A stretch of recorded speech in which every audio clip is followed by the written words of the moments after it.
നമസ്കാരം, IUV വ്ളോഗ്സിലേക്ക് സ്വാഗതം. ഞാൻ നേഗ. ഇന്ന് ഞങ്ങൾക്ക് ബ്രേക്ക്ഫാസ്റ്റ് ഇടിയപ്പം അഥവാ നൂലപ്പം, പിന്നെ അതിന് കോമ്പിനേഷൻ ആയിട്ട് തേങ്ങാപ്പാല്, പഞ്ചസാര ചേർത്ത തേങ്ങാപ്പാല് കേട്ടോ. നിങ്ങൾക്ക് വേണമെങ്കിൽ കുറുമയോ നോൺ വെജ് കഴിക്കുന്നവർക്ക് അത് കോമ്പിനേഷൻ ആയിട്ട് കഴിക്കാവുന്നതാണ് കേട്ടോ. ഞങ്ങൾ രാവിലെ തന്നെ നോൺ കഴിക്കില്ല. അപ്പോൾ കുട്ടികൾക്കും ഞങ്ങൾക്കും എല്ലാവർക്കും ഇഷ്ടം തേങ്ങാപ്പാലാണ്. അപ്പോൾ അതെങ്ങനെയാണ് തയ്യാറാക്കുന്നത് എന്ന് നോക്കാം. ഞാനിവിടെ 1.5 കപ്പ് വറുത്ത അരിപ്പൊടിക്കാണ് നൂലപ്പം ഉണ്ടാക്കുന്നത്. അതിനായിട്ട് 4 ചെറിയ ഗ്ലാസ് വെള്ളം, ആവശ്യത്തിന് ഉപ്പും ചേർത്ത് തിളപ്പിക്കാനായിട്ട് വെക്കുക. വെള്ളം തിളച്ച് വരുമ്പോൾ അതിലേക്ക് നമ്മുടെ അരിപ്പൊടി കുറേശ്ശെയായിട്ട് ചേർത്ത് ഇളക്കി കൊടുക്കുക കേട്ടോ. പിന്നെ വെള്ളം തിളച്ചു കഴിഞ്ഞാൽ ലോ ഫ്ലെയിമിലേക്ക് മാറ്റണം. എന്നിട്ട് നന്നായി ഇളക്കി കൊടുക്കുക.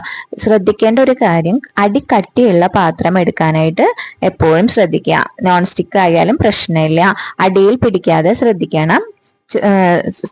ലോ ഫ്ലെയിമിൽ ഇട്ട് നന്നായി ഇളക്കി കൊടുക്കുക. വെള്ളമെല്ലാം വറ്റി വരുന്നത് വരെയാണ് ഇളക്കി കൊടുക്കേണ്ടത്.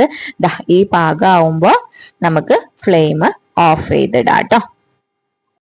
നമുക്ക് ഒന്ന് ചൂടാറാനായിട്ട് വെയിറ്റ് ചെയ്യാം കേട്ടോ. അതിനുശേഷം കുഴച്ചെടുക്കാം. പിന്നെ ഒരു കാര്യം ശ്രദ്ധിക്കേണ്ടത്, നന്നായി തണുക്കരുത്. ചെറിയ ചൂടോടെ കൂടി വേണം നിങ്ങൾ ഇത് കുഴച്ചെടുക്കാനായിട്ട്. ഇതുപോലെ നന്നായി കൈ ഒന്ന് നനച്ച് നന്നായി കുഴച്ചെടുക്കുക. വെള്ളം വേറെ ഒന്നും ചേർക്കണ്ട കേട്ടോ. അതെ, നല്ല സോഫ്റ്റ് ആയിട്ട് ഇങ്ങനെ കുഴച്ചെടുക്കണം. കുഴച്ചെടുത്ത് കുറച്ചു നേരം നമ്മളത് വെയിറ്റ് ചെയ്യാനായിട്ട് വെക്കണം. ഒരു 5 മിനിറ്റ് കഴിഞ്ഞതിന് ശേഷം നമുക്ക് നൂലപ്പം ഉണ്ടാക്കി തുടങ്ങാം കേട്ടോ. ഇതുപോലെ നന്നായി സ്മൂത്ത് ആയിട്ട് കുഴച്ചെടുക്കാം കേട്ടോ.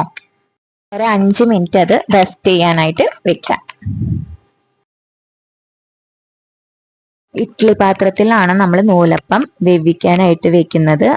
അപ്പോൾ ഇഡ്ഡലി പാത്രത്തിന്റെ തട്ടുകളിൽ എണ്ണ തൂകി ഒന്ന് തടവി കൊടുക്കുക. എല്ലായിടത്തും ഒന്ന് എണ്ണ തടവി കൊടുക്കുക കേട്ടോ. തടവിയില്ലെങ്കിൽ അതിൽ നിന്ന് വിട്ടു പോരില്ല. അതുകൊണ്ടാണ് നമ്മൾ എണ്ണ തടവി കൊടുക്കുന്നത്.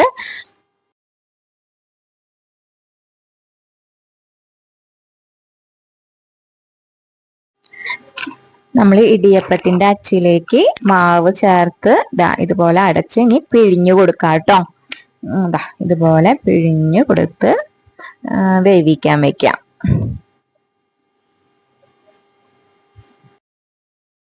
മാവ് നന്നായി സ്മൂത്ത് ആയിട്ടാണെങ്കിൽ നമുക്ക് ഒരിക്കലും ഇത് പിഴിയാനായിട്ടൊരു ബുദ്ധിമുട്ട് ഫീൽ ചെയ്യില്ല. പലരും